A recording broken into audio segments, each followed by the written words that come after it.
కేవలం 7,999 up to 10 kgs వరకు బరువు తగ్గి అధిక బరువు నుంచి వచ్చే ప్రధాన సమస్యలను దూరం చేసుకోండి.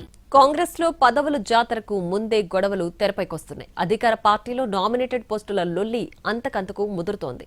అవసరాల కోసం పార్టీలోకి వచ్చే వారిని పదవులు వరించాయా? నిబద్ధతతో శ్రమించిన వారిని పక్కన పెట్టిందెవరు? అసలు ఆదిలాబాద్ జిల్లా కాంగ్రెస్ లో నడుస్తుందేంటి? పదవుల కోసం పోటీ పడుతున్న నాయకులెవరు? గొడవలకు కారణమవుతున్న పోస్టుల లెక్కేంటి? Watch the story.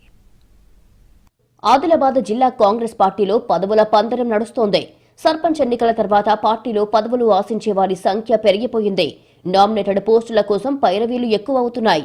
ఏళ్లుగా పనిచేస్తున్నాం, మాకో పదవి ఇవ్వండి అంటూ గాడ్ ఫాదర్ల చుట్టూ చక్కర్లు కొడుతున్నారు నేతలు. కొంతమంది అయితే బడా నాయకుల వద్దకు వెళ్లి అర్జీలు కూడా పెట్టుకుంటున్నారు. జిల్లాలో ఇచ్చోడతో పాటు ఇతర మార్కెట్ కమిటీ చైర్మన్ పోస్టులు భర్తీ అయ్యాయి. Adilabad market committee chairman post మాత్రం పెండింగ్ లో ఉండగా అది ఓ రెడ్డి నేతకు కన్ఫర్మ్ అయ్యిందని వినిపిస్తోంది. ఇప్పటికే ఒక నాయకుడి అనుచరుడికి ఆత్మ చైర్మన్ పోస్టు కట్టబెట్టారని, ఇప్పుడు మరో నేత అనుయాయుడికి ఆ పోస్టు రాబోతోందని సమాచారం.